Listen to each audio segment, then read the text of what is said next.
Hello and welcome to this special edition. And when we just look at the markets, it's up about 170 odd points, looking decently strong. For now, let's go across to our first guest now. Mr. Basu is now with us. Sir, if you could just first tell us about the resilience that Indian markets have shown versus rest of the world. What does that essentially mean despite FII selling, and where does it put India versus rest of the world in terms of valuation and on the FII radar? Yeah, I think the most important thing to understand is that globally, India sort of stands out in terms of being a country or an economy which is doing well, right? If you look at any of the large major economies, you will find that everybody is struggling. And I'm not suggesting that India is not struggling, but amongst our peers or amongst the top, say, 8, 10 large economies in the world, India is obviously doing extremely well. In addition to that, I think we have an opportunity once again to, do significantly better over the next 2 to 3 years, because the China Plus One theme is definitely playing out on the ground. So, a combination of these things is actually helping out the Indian businesses. And likelihood that over the next 2 to 3 years, the market is also going to look much better from here on. So how should you play this manufacturing thing? Do you think this is something which the street would essentially focus on from here on? I think so. I mean, if I look at what is actually happening, if you look at the commentary from the management of these manufacturing companies, of the engineering goods companies, they are coming out with very strong, healthy order books. There is a lot of positive sentiments in the businesses. Raw material prices have cooled off significantly. So overall, I think the picture is definitely looking good. So, we've seen a recent rally as far as cap goods space is concerned. Do you think that one should look at capital goods space, real estate space, after 8, 10 years, you're seeing some amount of numbers coming in over there? Absolutely. And whatever we've seen is probably just the tip of the iceberg. It's the beginning of a longer structural movement over the next 2 to 3 years, maybe slightly longer. So these are the initial periods where the cycle has started turning. We started seeing good numbers from a lot of these industries, whether it's engineering, capital goods, auto, real estate. And when some of these cycles turn, they don't turn for 2 months, 3 months, or 6 months. They turn for a few years. And going by the fact that last 5 to 8 years has been subdued for a lot of these industries, I think we are now going to get into a situation where the next couple of years are going to look much better.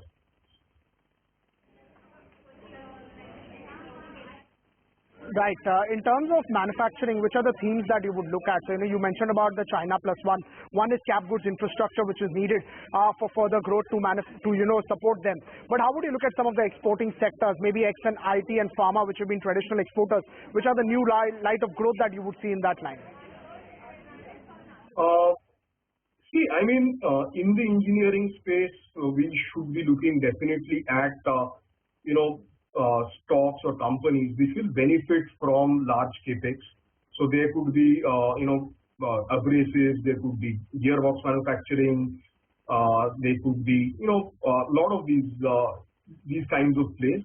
You could also look at, aside from engineering, you could also look at I'm personally looking at pharma. I think pharma has been subdued for a while. There are a lot of concerns from the US FDA front, but I think if you are able to pick your spots in pharma, the risk reward at current juncture looks very interesting in pharma. So in pharma, how would you look at it? We have diagnostics, we have hospitals, we have US-based companies, India-based companies, emerging market companies. So there are various other types of companies that are there. MNC companies in India, completely differentiated portfolio. Which are the kind of companies that you would look at within this sector? So typically, pharma is one area where it's very difficult to cluster your ideas. You need to look at individual companies. So, for example, as a disclosure, not invested, but something which I am looking at is Dr. Reddy. So, Dr. Reddy is something which looks very interesting, worth studying. It has not performed all that well over the last 1 year, but definitely looks to be interesting over the next 1 to 2 years time.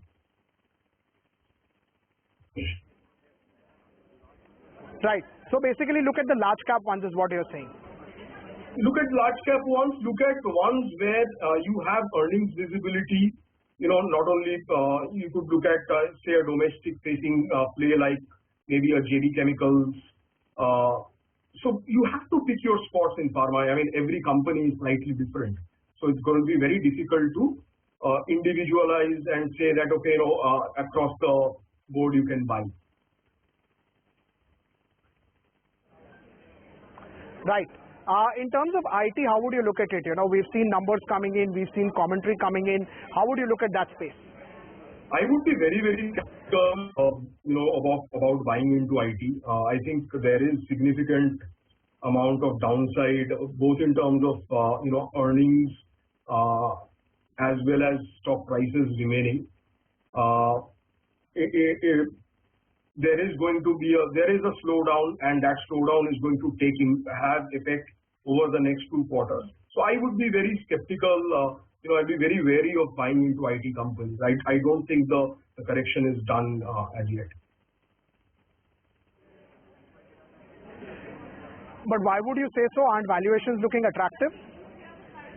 So valuations for some of these companies have fallen because of the stock price correction over the last 3-4 months. But my sense is with US, which is basically the mother market for IT, that slowing down, there is going to be a significant amount of cautiousness in spending.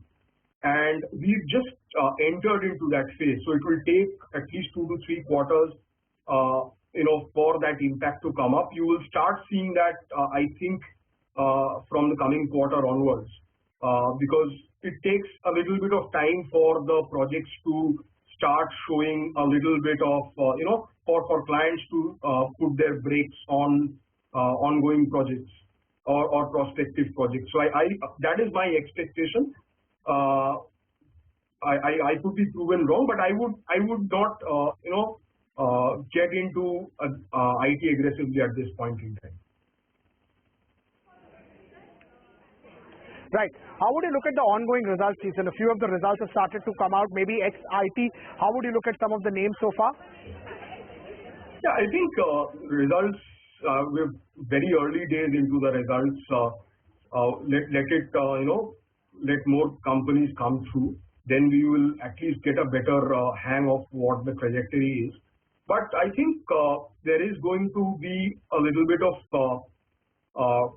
pressures on the margins because last quarter raw material prices were high for a large number of the cross section of industry. So I'm expecting margin pressures to be there, which is slowly abating. So that is the good part. So going forward, I think that problem will slowly go to the back burner. But too early to take a call on the result season as of now. In terms of banking names, how would you look at the names? It's been a consensus buy for almost a year now, but the stocks have not done particularly well. How would you look at banking names? Not that some of the numbers or initial updates that have come in from large ones are looking in on the weaker side. Yeah, I am personally very positive on banking. I think banking is probably, either bottomed out or is in the process of bottoming out, both fundamentally as well as in terms of price. Next 2 to 3 years or longer looks to be very bright for banking, for NBFCs, for MFIs. So I would actually be very positive. So if you look at large conservatively managed banks or NBFCs, some select MFIs, I think next 2 to 3 years could actually be quite good.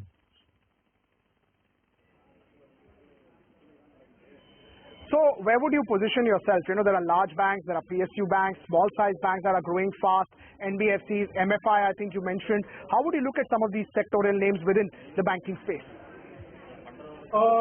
Basically, I would, like to always, because banking is a leverage business, right? So chances of downside if things go wrong is very high. So it's always better to be a little bit conservative, to go with conservative management. Larger private banks, so ICICI or an Axis look interesting. When I look at NBFCs, M&M Financials, maybe an Arman Financials look interesting, and maybe Ujjivan. Also, these kinds of players in the space look interesting. Again, disclosure, I think we have ICICI who's advised that to our clients and actively interested in the other stocks as well. Right. So basically make a basket and a mix of them, including large cap, NBFCs, rural plays. That's what you're trying to suggest in the banking name. So the sector could do well, stick to leaders. I'm saying that, if it's possible for you to pick amongst banking names, then you can go ahead with it. If you don't want to go with individual names, you can create a basket and play the theme over the next 2 to 3 years. All right, sir. Thank you so much, sir, for taking out time for us. Always good to get perspective from you. That was the view coming in on the market side, what to do, a whole host of sectors, whether we talk about IT, manufacturing space, or the banking space. On that note, we're taking a break. Our first on the show. Stay tuned.